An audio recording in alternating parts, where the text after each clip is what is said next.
প্রিয় দর্শক, খবরের শুরুতেই দেখে নেব 15টি তাজা খবর। শুরুতেই হেডলাইন্স। যুবশক্তি ভরসা যোজনার মেগা গাইড, আবেদন, যোগ্যতা, সুবিধা, শর্ত, টাকা, স্ট্যাটাস, নথি সব জানুন সহজ ভাষায় জাস্ট 1 মিনিটে। অন্নপূর্ণা করো ভেরিফিকেশন চলছে, আগে 3000 পেলেও আগস্টে কিছুতেই টাকা পাবেন না এরা। কেন আপনার নাম বাদ গেল জেনে নিন। কৃষকদের জন্য সুখবর, বেড়ে গেল প্রধানমন্ত্রী কিষাণ স্কিমের মেয়াদ, পরের কিস্তি কবে? বার্ধক্য, বিধবা, প্রতিবন্ধী ভাতার প্রথম কিস্তির 1500 অ্যাকাউন্টে এলো, কিভাবে নতুন আবেদন করবেন, কারা আবেদনের যোগ্য জেনে নিন। বাড়িতে বসেই করা যাবে প্রধানমন্ত্রী আবাস যোজনার আবেদন, জেনে নিন পুরো প্রক্রিয়া। আকাশে আচমকা ঝাঁকুনি, হু হু করে 300 ফুট নেমে গেল ফুকেত থেকে দিল্লিগামী এয়ার ইন্ডিয়ার বিমান, জখম কয়েকজন। কাকলির সঙ্গে এনডিএর বৈঠকে মোদী শাহের সঙ্গে প্রথম সারিতে সুদীপ, এনসিপিআই ঐক্যবদ্ধ বার্তা দিলেও গড় হাজির 3 সাংসদ। বিআইনি পাথর ব্যবসার টাকা কারা পেতেন, টুলু ডায়েরিতে ফাঁস, আর্থিক লেনদেনের খতিয়ান। বিরাট স্বস্তি, রাজ্য সরকারি কর্মচারীদের জন্য বড় সুখবর সামনে, প্রকাশ হলো গুরুত্বপূর্ণ স্টেটমেন্ট। মেয়ে হলেই 25,000 দেবে সরকার, মুখ্যমন্ত্রী কন্যা সুমঙ্গলা যোজনার যোগ্যতা থেকে আবেদন পদ্ধতি জানুন। ভবানীপুর নির্বাচন মামলা বক্তব্য জানাতে সময় চাইলেন শুভেন্দুর আইনজীবী, আর্জির বিরোধিতা মমতার আইনজীবী কল্যাণের। 56 থেকে 58 জন বিধায়ককে নিয়ে বিধানসভায় মিছিল করব, অনেকে যোগাযোগ করছেন, পাল্টা দাবি কুণালের। বিজেপির সঙ্গে যেতে পারবো না, বড় ঘোষণা আবু তাহেরদের, কি হবে এনসিপিআই এর ভবিষ্যৎ? ঘরে ঝুলছে ব্যক্তি, পাশের বন্ধ ঘরে উদ্ধার ভাইজের নিথর দেহ, হারহিম কাণ্ড কৃষ্ণগঞ্জে। ককরোচে ধাক্কা গোটা সিস্টেমে, মোহন কথায় মন ভিজবে, জেনজেট এবার আসরে ভাগবত। এতক্ষণ শুনলেন শিরোনাম, এবার আসছে বিস্তারিত খবরে। যুবশক্তি ভরসা কার্ড প্রকল্পের লক্ষ্য হলো শিক্ষিত অথচ চাকরিপ্রাপ্তি যুবকদের আর্থিক সহায়তা দেওয়া। বস্তুত শুভেন্দু অধিকারী নেতৃত্বাধীন পশ্চিমবঙ্গে নতুন বিজেপি সরকার নির্বাচনের আগেই বিজেপির দেওয়া ইস্তেহারে এই প্রতিশ্রুতি পূরণের দাবি জানিয়েছে। যুবশক্তি ভরসা কার্ড স্কিম কি? এটি পশ্চিমবঙ্গে শিক্ষিত বেকার যুবকদের জন্য তার চালু করা একটি জনকল্যাণমূলক প্রকল্প। এই প্রকল্পটি পূর্ববর্তী সরকারের যুবশ্রী প্রকল্পের স্থলাভিষিক্ত করা হচ্ছে। নতুন এই প্রকল্পের অধীনে যুবকদের দেওয়া মাসিক আর্থিক সহায়তা প্রায় দ্বিগুণ করা হবে। এছাড়াও কর্মজীবনের উন্নয়ন, দক্ষতা উন্নয়ন বা কর্মসংস্থানের প্রস্তুতিতে সহায়তা করার জন্য এককালীন আর্থিক সহায়তা বা অনুদানের ব্যবস্থা রাখা হয়েছে এই প্রকল্পে। রাজ্য সরকারের দাবি, এটি যুবকদের চাকরি না পাওয়া পর্যন্ত আর্থিক সহায়তা নিশ্চিত করবে, যা তাদের কর্মজীবনে আরো ভালোভাবে এগিয়ে নিতে সক্ষম করবে। কবে থেকে লাগু হবে যুবশক্তি ভরসা কার্ড? রাজ্য বাজেটে রাজ্যের অর্থমন্ত্রী স্বপন দাশগুপ্ত ঘোষণা করেছেন, আগামী অক্টোবর মাস থেকে যুবশক্তি প্রকল্প শুরু হবে, যেখানে গ্রাজুয়েট বেকার যুবক যুবতীরা সমস্ত মানদণ্ড পূরণ করলে প্রতি মাসে 3000 টাকা করে ভাতা পাবে। অন্যদিকে যারা গ্রাজুয়েট নন তারা পাবেন প্রতি মাসে 2000 টাকা করে ভাতা। পাশাপাশি মুখ্যমন্ত্রী শুভেন্দু অধিকারীও জানিয়েছেন, আগামী অক্টোবর মাস থেকে এই প্রকল্পের ভাতা দেওয়া শুরু হবে। এই প্রকল্পের আওতায় কি কি সুবিধা পাওয়া যাবে? এই প্রকল্পের আওতায় যোগ্য যুবকেরা মাসিক 3000 টাকা ভাতা পাবেন। এই টাকার পরিমাণ পূর্ববর্তী সরকারের যুবশ্রী প্রকল্পের অধীনে প্রদত্ত মাসিক 1500 টাকা ভাতার দ্বিগুণ। সরকারের মতে এটি বেকার যুবকদের চাকরি না পাওয়া পর্যন্ত আর্থিক সহায়তা দেবে, যা তাদের পড়াশোনা, দক্ষতা উন্নয়ন বা কর্মসংস্থানের প্রস্তুতি আরো ভালোভাবে চালিয়ে যেতে সক্ষম করবে। কারা আবেদন করতে পারবেন? রাজ্য সরকার এই প্রকল্পের জন্য 4টি কঠোর যোগ্যতার মানদণ্ড নির্ধারণ করেছে। তরুণ আবেদনকারীদের অবশ্যই এই সমস্ত শর্ত পূরণ করতে হবে। যদি কোনো আবেদনকারী এই মানদণ্ডগুলির কোনোটি শর্ত পূরণ করতে ব্যর্থ হন, তবে যাচাই বাছাইয়ের সময় তাদের আবেদন বাতিল হয়ে যেতে পারে। তাই আবেদন করার আগে যোগ্যতার সমস্ত শর্তাবলী মনোযোগ সহকারে বুঝে নেওয়া জরুরি। আবেদনের জন্য প্রয়োজনীয় শর্তগুলি কি কি? রাজ্য সরকারের মতে যুবশক্তি ভরসা কার্ড প্রকল্পের সুবিধা পেতে হলে আবেদনকারীকে কিছু প্রয়োজনীয় যোগ্যতার শর্ত পূরণ করতে হবে। আবেদনকারীকে অবশ্যই ন্যূনতম মাধ্যমিক 10ম শ্রেণী বা সমমানের পরীক্ষায় উত্তীর্ণ হতে হবে। আবেদনকারীকে অবশ্যই পশ্চিমবঙ্গের স্থায়ী বাসিন্দা হতে হবে। আবেদনকারী বয়স 21 থেকে 40 বছরের মধ্যে হতে হবে। আবেদন করার সময় আবেদনকারীকে অবশ্যই সম্পূর্ণ বেকার হতে হবে। কোনো ব্যক্তি বর্তমানে কর্মরত থাকলে তিনি এই প্রকল্পের জন্য যোগ্য হবেন না। কিভাবে প্রকল্পের টাকা পাবেন? এই প্রকল্পের জন্য আবেদন করার পরে সুবিধাভোগীরা সরাসরি টাকা পাবেন না। প্রথমে আপনাকে একটি অনলাইন আবেদনপত্র পূরণ করতে হবে। এরপর রাজ্য সরকার আপনার দেওয়া সমস্ত তথ্য এবং নথি পুঙ্খানুপুঙ্খভাবে যাচাই করবে। যাচাইকরণে যদি নিশ্চিত হয় যে আপনার সমস্ত তথ্য সঠিক এবং আপনি যোগ্যতার মানদণ্ড পূরণ করছেন, তবেই সরকার মাসিক ৩,০০০ টাকা ভাতা সরাসরি আপনার ব্যাংক অ্যাকাউন্টে পাঠিয়ে দেবে। এর মানে হলো সুবিধাভোগীদের কোনো সরকারি দপ্তরে যেতে বা নগদ টাকা নিতে যেতে হবে না। ডাইরেক্ট বেনিফিট ট্রান্সফার ডিবিটি প্রযুক্তির মাধ্যমে সম্পূর্ণ টাকা সরাসরি আপনার আধার সংযুক্ত ব্যাংক অ্যাকাউন্টে পাঠিয়ে দেওয়া হবে। আবেদন পোর্টালটি কি চালু হয়েছে? যুবশক্তি ভরসা কার্ড প্রকল্পের জন্য আনুষ্ঠানিক পোর্টাল ইতিমধ্যে তৈরি করা হয়েছে, তবে সরকার এখনো আবেদন প্রক্রিয়া চালু করেনি। সরকার জানিয়েছে এই আবেদন প্রক্রিয়া প্রয়োজনীয় কাগজপত্র ফর্ম কিভাবে পূরণ করতে হবে এবং আবেদনের তারিখ সম্পর্কিত বিস্তারিত তথ্য জানিয়ে আগামী কয়েক দিনের মধ্যেই আনুষ্ঠানিকভাবে বিজ্ঞপ্তি প্রকাশ করা হবে। তখন যোগ্য যুবকেরা অনলাইনে আবেদন করতে পারবেন। কি কি ডকুমেন্ট লাগবে? যেহেতু আবেদন সংক্রান্ত বিজ্ঞপ্তি প্রকাশ করা হয়নি এখনো, তাই নথি বা ডকুমেন্ট নিয়ে নিশ্চিতভাবে কিছু জানা যায়নি সরকারি সূত্রে। তবে অনুমান করা হচ্ছে যুবসাথী প্রকল্পের মতো এখানেও আধার কার্ড থেকে শুরু করে শিক্ষাগত যোগ্যতা সার্টিফিকেট, ব্যাংক অ্যাকাউন্টের প্রথম পাতার জেরক্স, পাসপোর্ট সাইজের রঙিন ছবি এবং অন্যান্য কিছু প্রয়োজনীয় ডকুমেন্ট দরকার পড়তে পারে। এখন দেখার এ বিষয়ে রাজ্য সরকারের তরফ থেকে আনুষ্ঠানিকভাবে কবে পোর্টাল কার্যকরী করে আবেদন নেওয়া শুরু হয়। জুলাই মাসে অন্নপূর্ণা যোজনার আওতায় 1 কোটিরও বেশি মহিলার ব্যাংক অ্যাকাউন্টে সরকারি অনুদানের টাকা জমা পড়েছে। এখনো বহু যোগ্য আবেদনকারীর অ্যাকাউন্টে টাকা পৌঁছায়নি বলে অভিযোগ উঠছে। অন্যদিকে অযোগ্য হয়েও কিছু মানুষ এই প্রকল্পের সুবিধা পেয়েছেন বলে অভিযোগ সামনে আসায় এবার উপভোক্তাদের তথ্য ও নথি নতুন করে যাচাই শুরু করেছে প্রশাসন। প্রশাসনিক সূত্রে জানা গিয়েছে, প্রথম দফায় দ্রুত টাকা পৌঁছে দেওয়ার প্রক্রিয়ায় কিছু আবেদনপত্র যথাযথভাবে যাচাই করা সম্ভব হয়নি। সেই কারণেই বর্তমানে আবেদনকারীদের দেওয়া তথ্য, নথি এবং যোগ্যতার মানদণ্ড খতিয়ে দেখা হচ্ছে। অনেক আবেদনকারীর স্ট্যাটাস ইতিমধ্যে আন্ডার ইনকোয়ারি দেখাচ্ছে বলে জানা গিয়েছে। এই ভেরিফিকেশন প্রক্রিয়া অংশ হিসাবে প্রয়োজন অনুযায়ী সংশ্লিষ্ট আধিকারিকরা আবেদনকারীদের বাড়িতে যাচ্ছেন। আবেদনপত্রে দেওয়া তথ্যের সঙ্গে বাস্তব পরিস্থিতি মিলিয়ে দেখা হচ্ছে। কোথাও অসঙ্গতি বা ভুল তথ্য পাওয়া গেলে তা নথিভুক্ত করা হচ্ছে। সূত্রের খবর, যারা আবেদনপত্রে ভুল তথ্য দিয়েছেন, আয় বা সম্পত্তি সংক্রান্ত তথ্য গোপন করেছেন অথবা প্রয়োজনীয় নথিতে অসঙ্গতি রয়েছে, তাদের নাম উপভোক্তার তালিকা থেকে বাদ দেওয়া হতে পারে। যদিও এই বিষয়ে এখনো প্রশাসনের তরফে কোনো চূড়ান্ত তালিকা প্রকাশ করা হয়নি। অন্যদিকে যারা সমস্ত শর্ত পূরণ করেও এখনো টাকা পাননি, তাদের নথিও একইভাবে যাচাই করা হচ্ছে। প্রশাসনের দাবি, ভেরিফিকেশন সম্পূর্ণ হওয়ার পর প্রকৃত যোগ্য আবেদনকারীদের অ্যাকাউন্টে ধাপে ধাপে অনুদানের টাকা পাঠানো হবে, যাতে কোনো যোগ্য ব্যক্তি বঞ্চিত না হন। তনু মণ্ডল বলেন, আমি নিয়ম মেনে আবেদন করেছি, এখনো টাকা পাইনি। আশা করছি ভেরিফিকেশন শেষ হলে দ্রুত টাকা পাবো। অন্যদিকে রুনা লাইলার কথায়, অযোগ্যদের বাদ দেওয়া অবশ্যই প্রয়োজন, তবে যারা প্রকৃত যোগ্য তাদের যেন আর দীর্ঘদিন অপেক্ষা করতে না হয়, সেটাই চাই। প্রধানমন্ত্রী কিষাণ সম্মান নিধি স্কিমের মেয়াদ আরও 5 বছরের জন্য বাড়িয়ে দিল মোদী সরকার। এই স্কিমে বছরে 6,000 টাকা করে দেওয়া হয় ছোট কৃষকদের। স্কিমের উদ্দেশ্য, যাতে সার ও বীজ কেনার জন্য কোনো আর্থিক সমস্যায় না পড়েন তারা। গত 31শে জুলাই কেন্দ্রীয় মন্ত্রিসভার বৈঠকে কিষাণ সম্মান নিধির মেয়াদ বাড়ানোর সিদ্ধান্তে অনুমোদন দেওয়া হয়েছে। সেই অনুযায়ী প্রধানমন্ত্রী কিষাণ সম্মান নিধি স্কিমটি 2023 থেকে 31 অর্থবর্ষ পর্যন্ত জারি থাকবে। এজন্য 3.15 লক্ষ কোটি টাকার বরাদ্দ মঞ্জুর করেছে সরকার। নেট মাধ্যমে এই সিদ্ধান্তের কথা জানান প্রধানমন্ত্রী নরেন্দ্র মোদী। প্রধানমন্ত্রী নরেন্দ্র মোদী তিনি লেখেন, দেশ জুড়ে কৃষক ভাই বোনদের ক্ষমতায়ন ও সমৃদ্ধির জন্য কেন্দ্রীয় সরকার প্রতিশ্রুতিবদ্ধ। এই প্রকল্পের মাধ্যমে বীজ, সার ও চাষবাস সংক্রান্ত অন্যান্য নানা প্রয়োজন মেটাতে পারছেন কৃষকরা। তাদের আর্থিকভাবে শক্তিশালী করে তুলেছে। চালু হওয়ার পর থেকে এখনো পর্যন্ত পিএম কিষাণ যোজনায় মোট 23টি কিস্তি দেওয়া হয়েছে। এই কিস্তিগুলির মাধ্যমে সরাসরি কৃষকদের ব্যাংক অ্যাকাউন্টে 4.47 লক্ষ কোটি টাকারও বেশি অর্থ দেওয়া হয়েছে। খালি 23তম কিস্তিতেই 9.49 কোটিরও বেশি কৃষক 18,984 কোটি টাকা পেয়েছেন। নীতি আয়োগের ডিএমইও রিপোর্টের তথ্য অনুযায়ী প্রায় 92% কৃষক এই অর্থ সরাসরি কৃষি সংক্রান্ত কাজেই ব্যবহার করেছেন। পাশাপাশি 85% কৃষক স্বীকার করেছেন এই সহায়তার ফলে তাদের আয় বেড়েছে। মহাজন বা অন্যান্য জায়গা থেকে চড়া সুদে ঋণ নেওয়ার প্রবণতা অনেকটাই কমেছে। স্কিমের মেয়াদ আরও 5 বছর বাড়ার পর এবার পরবর্তী কিস্তির অপেক্ষায় কৃষকরা। 23তম কিস্তি দেওয়া হয়েছিল গত 20 জুন। আশা করা হচ্ছে 23তম কিস্তির টাকা অক্টোবরে দুর্গাপুজোর আগে কৃষকদের অ্যাকাউন্টে জমা পড়বে।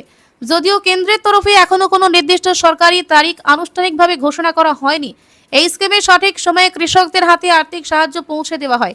বছরে 3 বার প্রতি 4 মাসের ব্যবধানে মোট 6,000 টাকা পান কৃষকরা। অবশ্য বেশ কিছুদিন ধরেই এই অনুদানের পরিমাণ বাড়ানোর দাবি তুলেছিল বিভিন্ন কৃষক সংগঠন। তাদের বক্তব্য, ক্রমবর্ধমান মূল্যবৃদ্ধির কারণে এই সাহায্য অপর্যাপ্ত, তা বাড়িয়ে বার্ষিক অন্তত 10,000 টাকা করা হোক। রাজ্যে বার্ধক্য ভাতা, বিধবা ভাতা এবং প্রতিবন্ধী ভাতা প্রকল্পগুলোকে ঘিরে নতুন নির্দেশিকা জারি করা হয়েছে। 1 আগস্ট থেকে যোগ্য উপভোক্তাদের ব্যাংক অ্যাকাউন্টে বর্ধিত ভাতার অর্থ জমা পড়া শুরু হয়েছে। সরকারের দাবি, সামাজিক সুরক্ষা প্রকল্পগুলোকে আরও কার্যকর ও স্বচ্ছ করতে সরাসরি ব্যাংক অ্যাকাউন্টে অর্থ পাঠানোর ব্যবস্থা জোরদার করা হয়েছে। নতুন নির্দেশিকা, সরকারের এই পদক্ষেপের ফলে উপভোক্তাদের আর আলাদা করে কোনো দফতরে গিয়ে অর্থ সংগ্রহ করতে হবে না। এই প্রক্রিয়া উপভোক্তাদের জন্য আর্থিক সহায়তা প্রাপ্তি আরও সহজ করে তুলবে বলে আশা করা হচ্ছে। আবেদনের সুযোগ, যারা এখনো এই প্রকল্পগুলির আওতায় আসেনি তাদের জন্য নতুন আবেদন করার সুযোগ রয়েছে। আবেদনকারীদের নির্ধারিত যোগ্যতা পূরণ করতে হবে এবং প্রয়োজনীয় নথিপত্র জমা দিতে হবে। প্রয়োজনীয় নথি আধার কার্ড, পরিচয়পত্র, বয়সের প্রমাণ, ব্যাংকের তথ্য সহ অন্যান্য প্রয়োজনীয় কাগজপত্র নিয়ে নির্ধারিত সরকারি দপ্তরে বা সংশ্লিষ্ট প্রশাসনিক ব্যবস্থার মাধ্যমে আবেদন করা যাবে। আবেদনপত্র যাচাইয়ের পরই চূড়ান্ত অনুমোদন দেওয়া হবে। প্রশাসনের বক্তব্য, প্রশাসনের পক্ষ থেকে জানানো হয়েছে শুধুমাত্র যোগ্য আবেদনকারীরাই এই প্রকল্পের সুবিধা পাবেন। আবেদনপত্রে কোনো ভুল তথ্য বা অসম্পূর্ণ নথি থাকলে আবেদন বাতিল হতে পারে। তাই আবেদন করার আগে সমস্ত তথ্য সঠিকভাবে যাচাই করার পরামর্শ দেওয়া হয়েছে। সরকারি আধিকারিক জানিয়েছেন, যারা এখনো প্রকল্পগুলির সুবিধা পাচ্ছেন না তারা দ্রুত যথাস্থান নথি নিয়ে আবেদন করুন। উপভোক্তাদের প্রতিক্রিয়া, উপভোক্তাদের কাছে ভাতার গুরুত্ব স্পষ্ট। বৃদ্ধ রূপচাঁদ চিত্রকর জানান, এই বার্ধক্য ভাতাই তার একমাত্র সম্বল। এই ভাতার অর্থই জীবন চালাতে সাহায্য করে তার। সমাজে প্রবীণ নাগরিক, বিধবা, মহিলা এবং বিশেষভাবে সক্ষম ব্যক্তিদের আর্থিক সুরক্ষা নিশ্চিত করতে এই উদ্যোগ বলে মনে করছে প্রশাসন।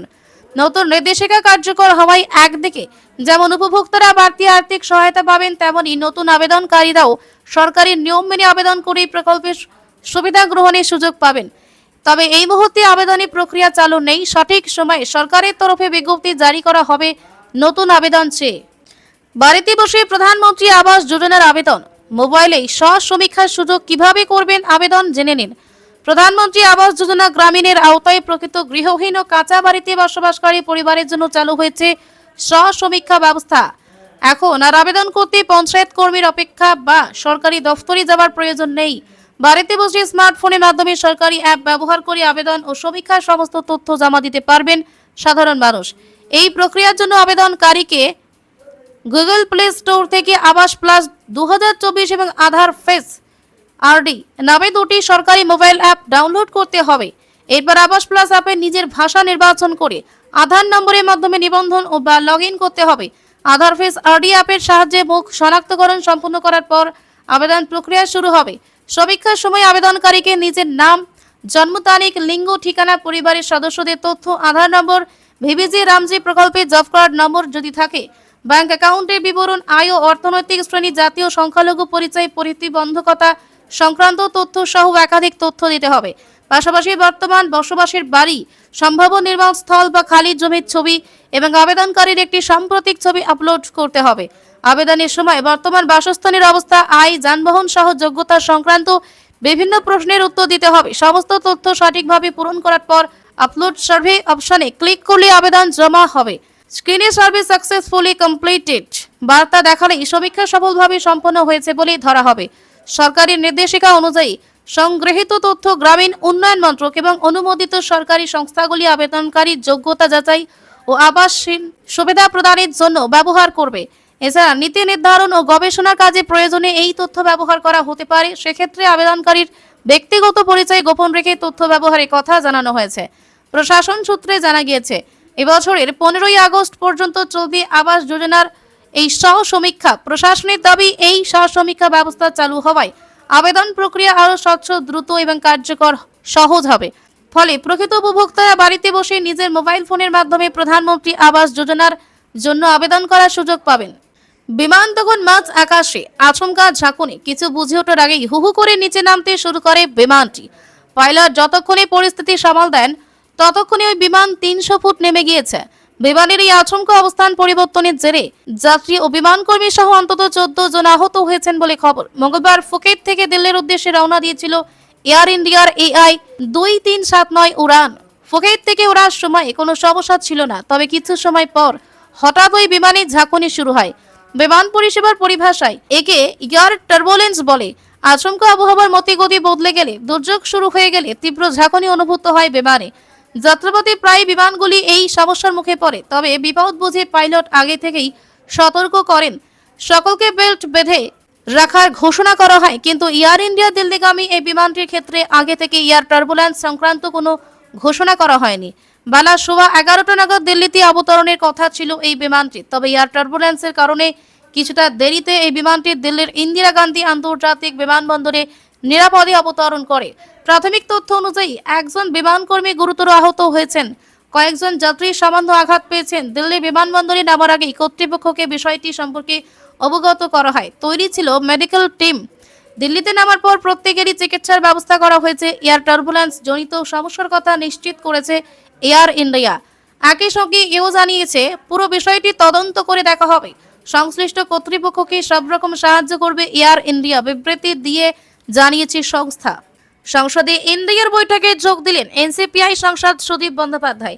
মঙ্গলবার সকালে সংসদে গ্রন্থাগার ভবনে হওয়া এই বৈঠকে যোগ দেওয়ার আগে সুদীপ বলেন, এনসিপিআইতে সকলে ঐক্যবদ্ধ রয়েছে, তবে 20 জন সংসদের দল নেতা হিসেবে সুদীপ একতার বার্তা দেওয়ার অব্যাহতি পরেই দেখা যায়। এনডিএর বৈঠকে গড়হাজির রয়েছেন 3 সাংসদ। এই 3 সাংসদ হলেন মুর্শিদাবাদের আবু তাহের, জঙ্গিপুরের খলিলুর রহমান এবং বহরমপুরের ইউসুফ পাঠান। এই 3 সাংসদকে নিয়ে গত কয়েকদিন ধরেই জল্পনা চলছে। জল্পনা এই যে তারা কালীঘাট তৃণমূলে ফেরার বিষয়ে আগ্রহ দেখিয়েছেন, যে জল্পনায় জল বাতাস দেয় সুগত রায়ের বক্তব্য। সংসদ চত্বরে তাহের এবং খলিলুরকে পাশে নিয়ে সুগত বলেছিলেন, আমরা তো চাই সবাই ফিরে আসুন। সোমবার কালীঘাট তৃণমূলের বিধায়ক কুণাল ঘোষও বলেছিলেন, ওদিকে যাওয়া অন্তত 6 জন সাংসদ এবং বেশ কয়েকজন বিধায়ক আমাদের সঙ্গে প্রতিনিয়ত যোগাযোগ রাখছেন। এই আবহে এই 3 সাংসদের অনুপস্থিতি তাৎপর্যপূর্ণ বলেই মনে করা হচ্ছে। মঙ্গলবার বিজেপি নেতৃত্বাধীন এক শাসক জোট এনডিএর মঙ্গল মিলন বৈঠকে অন্য শরিক দলগুলির পাশাপাশি উপস্থিত ছিল এনসিপিআইও। সংসদে বাদল অধিবেশন শুরু হওয়ার পর গত মঙ্গলবার এনডিএর বৈঠকে যোগ দিতে পারেননি সুদীপ। তার পরিবর্তে বৈঠকে এনসিপিআই-কে নেতৃত্ব দেন লোকসভায় দলের মুখ্য সচেতক কাকলি ঘোষ দস্তিদার। কাকলি সেদিন প্রধানমন্ত্রী নরেন্দ্র মোদী, স্বরাষ্ট্রমন্ত্রী অমিত শাহের সঙ্গে একই সারিতে বসেছিলেন। মঙ্গলবার সুদীপ ও শাহ মোদীদের সঙ্গে সামনের সারিতে বসেন। অন্য প্রান্তে সামনের সারিতে বসেছিলেন কাকলিও। দ্বিতীয় সারিতে বসে থাকতে দেখা যায় শতাব্দীকে। মঙ্গলবারে দিল্লির বঙ্গভবনে মুখ্যমন্ত্রী শুভেন্দু অধিকারীর সঙ্গে বৈঠক বসছেন সুদীপ, কাকলি এবং এনসিপিআই এর অন্য সাংসদেরা। গত মঙ্গলবারই এই বৈঠক হওয়ার কথা ছিল, কিন্তু রাজ্য সরকারের পৃথক কর্মসূচির জন্য যেদিন দিল্লি যেতে পারেননি শুভেন্দু। সোমবার সংবাদ সংস্থা পিটিআইকে বৈঠকের কথা জানান সুদীপ জানান, সাংসদেরা তাদের সংসদীয় এলাকায় কিভাবে রাজ্য প্রশাসনের সঙ্গে সমন্বয় রেখে কাজ করবেন, উন্নয়নের গতি কিভাবে ত্বরান্বিত করা যাবে, সেই ব্যাপারে মুখ্যমন্ত্রীর সঙ্গে বৈঠকে পুঙ্খানুপুঙ্খ আলোচনা হবে। তবে এর মধ্যে এনসিপিআই এর 3 সাংসদের অনুপস্থিতি নতুন জল্পনার ক্ষেত্র প্রস্তুত করছে বলে মনে করা হচ্ছে। প্রসঙ্গত, এনসিপিআই নির্বাচন কমিশনের খাতায় স্বীকৃত দল, তবে কাকলি সহ তৃণমূল ত্যাগী 20 সাংসদ এখনো এনসিপিআই সদস্য হিসেবে লোকসভায় স্বীকৃতি পাননি। লোকসভায় খাতায় কলমে তারা এখনো তৃণমূলের সাংসদ। বীরভূমের পাথর ব্যবসাকে ঘিরে বহুদিনের অভিযোগে তদন্তে এবার বড় মোড়। টুলু মণ্ডল ওরফে নাজিবউদ্দিনের বেআইনি সাম্রাজ্যের সঙ্গে জড়িত আর্থিক লেনদেনের গুরুত্বপূর্ণ নথি তদন্তকারীদের হাতে এসেছে বলে দাবি পুলিশের। ধৃত ম্যানেজারের কাছ থেকে উদ্ধার হওয়া একটি ডায়েরিকে ঘিরে এখন এর তদন্ত এগোচ্ছে। টুলু মণ্ডলের আর্থিক লেনদেনের ডায়েরি পুলিশের হাতে। সোমবার টুলু মণ্ডলের ম্যানেজার শ্বেতেশ প্রামাণিককে গ্রেপ্তার করে বীরভূম জেলা পুলিশ। তদন্তকারীদের দাবি, তার কাছ থেকে উদ্ধার হয়েছে ওই ডায়েরি। পুলিশ এই নিয়ে মুখ না খুলতেও আদালতে শুনানির সময় সরকারি পক্ষের বক্তব্যে ডায়েরির গুরুত্ব স্পষ্ট।